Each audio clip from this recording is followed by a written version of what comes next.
Let's talk about spiritual burnout. How to spot the signs, symptoms, what is it? And most importantly, how to reconnect back to the present moment, our spirit, and find joy in our spiritual practices and in life. Hi, I'm Sonia. I'm a fourth generation intuitive, and I teach people how to plug back into their innate divine GPS, their intuition. And today I'm talking about a topic that is near and dear to my heart, spiritual burnout. Now, before we go any further, if you are new here, hi, welcome. If you're returning, I'm so happy to see you here. Don't forget to hit subscribe. I offer new videos every single week. Almost. I've just came back from my own little burnout.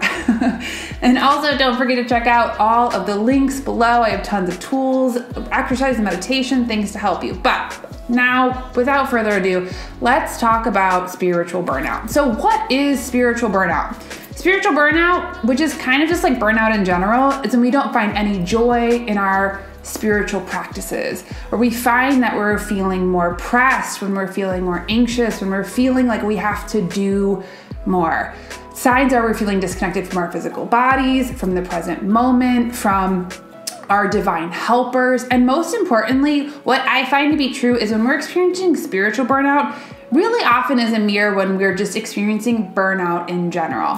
When we're burned out, we're exhausted. We don't want to do anything. I find that for myself, when I'm experiencing burnout, all I want to do is lay in my bed and do nothing. Do not talk to me. Do not look at me. Don't even breathe in my direction, because when you are burned out, you'll find that your well, which is what you draw from, that place of where you can share your gifts, your energy, your attention with others, has run dry. And what I know to be true is a lot of times in our spiritual communities, we are empaths and givers naturally. And so it's very easy for us to give to other people, and we forget that in that giving, that we also have to give back to ourselves. Now, as you've seen, if you're somebody who follows me, I have been off YouTube, I have been off Instagram, I have been off everything for the past 4 weeks. And what I noticed was a burnout within myself, something that I love to do so much. This world, which brings me so much joy, so much comfort, so much energy, I was finding that I had nothing else to give. Every time I showed up to think and create, to connect with my guides, to connect with my intuition, my whole body felt tight. And that was a big sign for me, because part of our world is so plugged into productivity, is so plugged into doing. And sometimes our spiritual world, especially now, can be so obsessed with different routines or different spiritual routines or different things in the morning that we actually forget that not only does intuition, but our connection with our spirit resides in the present moment. And it doesn't have to always look like doing. You know, we are obsessed. What I see on TikTok, what I see on Instagram, what I see all over is this obsession about these different routines of how we have to connect. Whether it's a morning routine, I've shared some of these with myself, whether it's a journaling routine, whether it's a book routine, whatever it is, often what that is a hiding away of our own anxieties.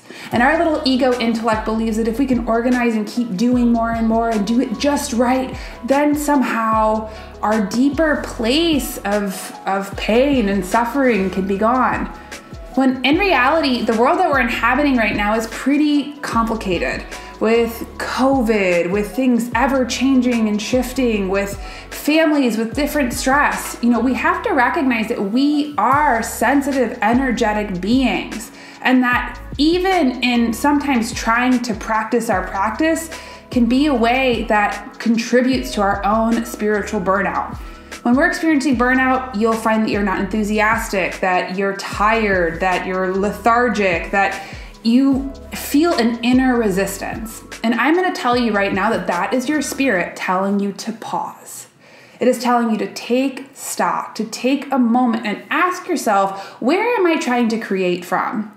Where am I trying to connect from? What I found, even just recently healing as I back high from my own spiritual burnout, is that so much of my ego intellect, the part of myself that was pressing me to do, was actually the one that was tricking and masquerading as my spirit. And instead, what I actually needed to do when I listened to my own spirit was to completely unplug. I got off all of my socials. I got off my email. I got off YouTube. I got off all of these things that I have been conditioned constantly to have to do, and to actually go in and be quiet. And when I did that, I recognized that how sacred not only rest is, but really sort of deprogramming the places of where our spiritual spaces have gotten so commodified and so regimented, and come back to what my own spirit says, which is it doesn't need to be that regimented. It doesn't need to be disciplined as in good, bad, right, wrong, all or nothing. But actually in finding that balance, I could reconnect to our own innate femininity, that part that receives, the part that holds, the part that's quiet, the part that allows ourselves to be nurtured. So if you're somebody who feels like you're suffering from spiritual burnout or burnout in general, like I said, some different sign. Anytime you show up to your practice, it doesn't feel good. You feel tight in your body, feel it in your head. There's a lot of words like should, have to, must. Those are big signs that that's our head speaking, not our heart. There's a place of exhaustion, feeling like we don't want to give anymore. Sometimes anger, resentment, big clues. Anger is a sacred emotion that serves as a boundary. And if we're overgiving and you can feel in your body, in your emotions, this is a good moment to take time and pause and ask yourself, what is my motivation? What is my why? And where is that why connected? Is it connected to here? Is it connected to feeling that if I just do all these things and do them right, then everything will just be easier in life? Or does it come from our heart space that said, the reason of why is because it feeds me? And I would just say, as we are here in a new year, it's always important to kind of take a moment and think, does this work for me? Are my routines, is my ways that I'm feeding with my spirit and myself, does this need to change and evolve? Just like our spirit and just in our world, things keep evolving. And the more that we can listen in, the more that we can pay attention, the more we can say, hey, does this work for me? Or does my morning meditation now need to be moving meditation? Am I using a one size fits all to try and make myself fit into my box? Am I working with my nature or against it? These are all really solid questions that I would really invite you. And if you are somebody who's experiencing some burnout, take time to rest and give yourself a radical rest, a lot of time and space to just be quiet, guilt-free. I know, I felt guilty not being here. I was like, oh God. And I was like, you know what? I'm better for it now.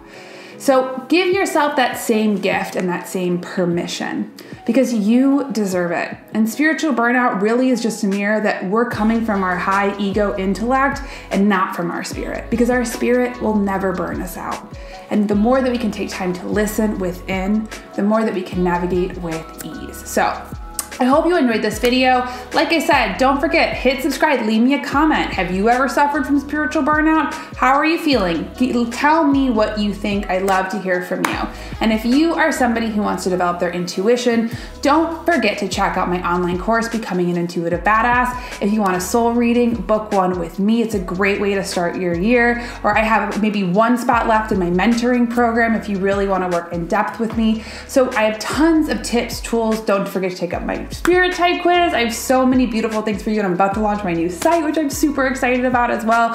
So don't forget to sign up for my different beautiful gifts. You are a gift. I love you, and I can't wait to see you next week. Love you. Bye.